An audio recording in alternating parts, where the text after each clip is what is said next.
I'm gonna rank the characters of Monarch Legacy of Monsters from least horrible and annoying to most horrible and annoying. Because make no mistake, my thoughts on Monarch Legacy of Monsters has not really changed since that first season. I still think this is an overly ambitious, big, expensive TV series that sacrifices characters and is not really going to entertain fans of the Monsterverse or fans of character stories. So let's do this.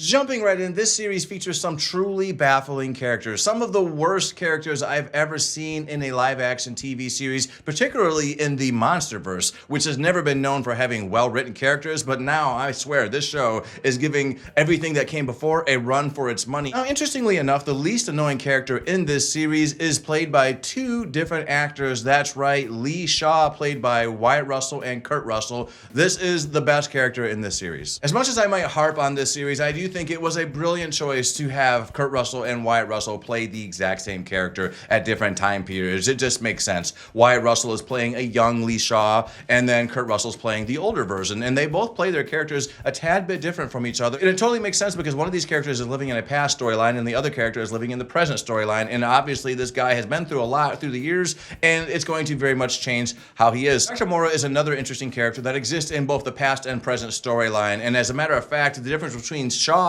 and her is that she's the same age pretty much as she was in that past storyline. Now, what I think makes her character a bit more interesting and accessible is that she has some flaws. She's made some mistakes in her past, and those mistakes have very much shaped who she is. And you do see some of that coming into play with her son in the series as well. Some of those mistakes. It's kind of interesting how mother and son both kind of wandering eyes, although the son ended up going a bit further than she did. Bill Randa, it's kind of hard to care too much about his character because really this guy is barely in this show. He's not really that compelling of a character, but he's also not a poorly written character, and I do find him kind of interesting. He's got that science nerd shit, which is pretty cool. Like I said, not a very interesting character, but not a bad character either. Now we start to get to the truly messy characters that are really annoying either because they're acted like shit or they're just poorly written. Hiroshi Randa, now this guy is way more flawed than his mom. Yes, his mom kissed Lee Shaw back in the past, and she probably shouldn't have done that because she was already with Bill Randa, but this man straight up had a second family. And although he is well acted, he's done some stupid shit in this series that make me feel like he's just not well written either. He does a lot of dumb stuff throughout this series on behalf of his kids and behalf of himself. Doesn't seem like a fully formed adult if he's going to be making stupid choices like this.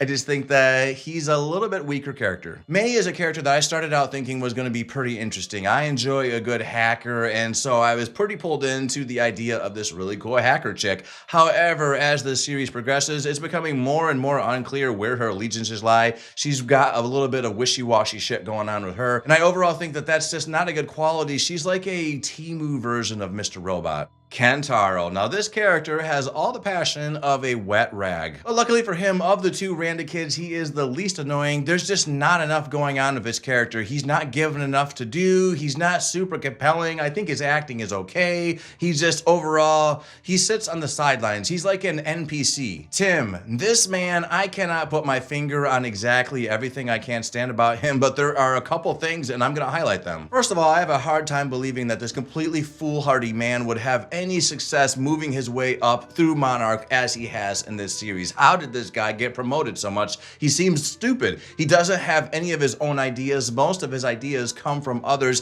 He's also willing to pivot way too easily, so he is not a man in charge. I just think that his character is utter trash. I'm not a big fan of the actor. I'm definitely not a big fan of the writing of this character. And finally, the worst character of this series. That's right, I'm pretty sure you probably guessed it.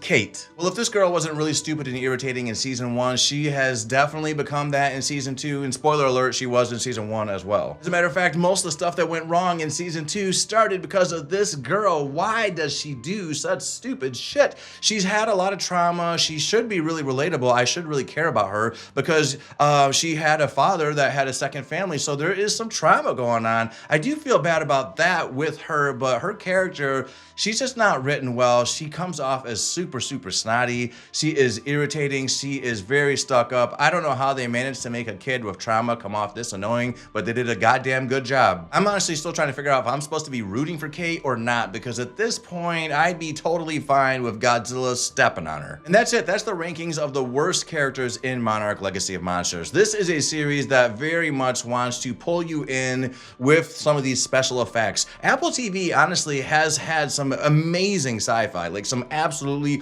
amazing sci-fi. So that's what's so shocking about this series, is that it's so weak. And Apple TV, again, tends to prioritize the characters. They always do really good writing. And now when I'm looking at this series, I'm wondering how. This honestly seems more like what you would expect from a MonsterVerse series on, say, Netflix or HBO. I was expecting better from Apple TV. So far, I'm not really loving season 2. I think that this season sucks just as much as that first season did. Now, I'm assuming by the end of this season, we're gonna get some really cool CGI battles and spectacle. So maybe my opinion will change a little bit, but that's not gonna take away from the fact that, guys, these characters are just so terribly written. They're just not good at all. So no matter what kind of CGI festival they throw at us at the end, don't let that distract from the fact that this series has some of the worst written characters in any show or movie from the MonsterVerse. And that's my thoughts on it, guys. Put your thoughts on this series and these rankings in the comments. If you liked this video, go ahead and hit the like button. And if you want to hear more things from me, subscribe to this channel. Later.